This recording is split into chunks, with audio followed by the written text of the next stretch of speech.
امام علی علیہ السلام کی خدمت میں ایک شخص آ کے کہنے لگا، یا علی، سب سے سخت ترین قبر کس کی ہوگی؟ بس یہ کہنا تھا تو امام علی علیہ السلام نے فرمایا، اے شخص، یاد رکھنا سب سے سخت عذاب قبر میں اس پہ ہوگا جو انسان خودکشی کرتا ہے۔ یاد رکھنا، خودکشی کرنا، خود کو مارنا اللہ کے نزدیک ناشکری کی انتہا ہے۔ میں نے اللہ کے رسول حضرت محمد مصطفیٰ صلی اللہ علیہ وآلہ وسلم سے سنا کہ جو انسان خود کو جس طرح سے مارتا ہے تو وہی موت اس کا عذاب بن جاتی ہے، اور وہ بار بار ویسے ہی مرتا رہتا ہے، چیختا رہتا ہے، روتا رہتا ہے، اس کو اس کی کسی بھی نیکی کا اجر نہیں ملتا۔ یاد رکھنا، یہ زندگی اللہ کی دی گئی ہے، یہ آنکھیں اللہ کی عطا کی گئی ہیں، یہ کان جس سے انسان سنتا ہے، یہ زبان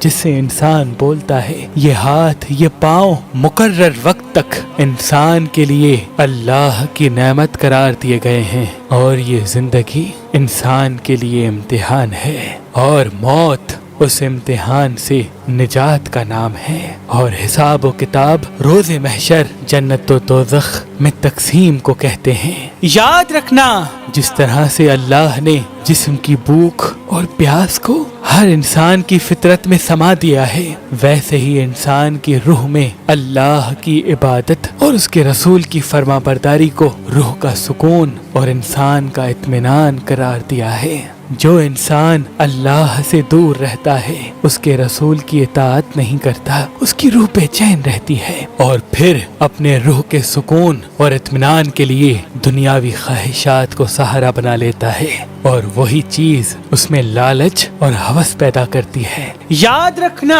دنیاوی خواہشات ایک ایسا جال ہے جس میں انسان ڈستا جاتا ہے، گرتا جاتا ہے، اور جب ان کی خواہشات پوری نہیں ہوتی تو وہ مایوس رہتا ہے، اور پھر اپنی زندگی سے مایوس ہو کر اپنے آپ کو ختم کرنا چاہتا ہے۔ افسوس ہے کہ انسان اس چیز سے ناواقف ہے کہ یہ زندگی تو صرف امتحان ہے، اور ہر امتحان کا ایک عظیم اجر اللہ نے پہلے سے ہی طے کر رکھا ہے، جو اسے عالم ارواح میں دکھایا گیا تھا۔ انسان جتنا اپنی خواہشات کے پیچھے بھاگے گا اتنا ہی وہ اس دنیا میں بھاگتا رہے گا، اسے کبھی منزل نہیں ملے گی، کیونکہ اس دنیا کی حقیقت سوائے دھوکے کے کچھ نہیں۔ یاد رکھنا، اپنے آپ کو مارنا زندگی کے مسائل کو ختم نہیں کرتا، بلکہ انسان کی آخرت کو تباہ کر کے انسان کو ایک ایسے عذاب میں مبتلا کر دیتا ہے جو انسان کی روح کو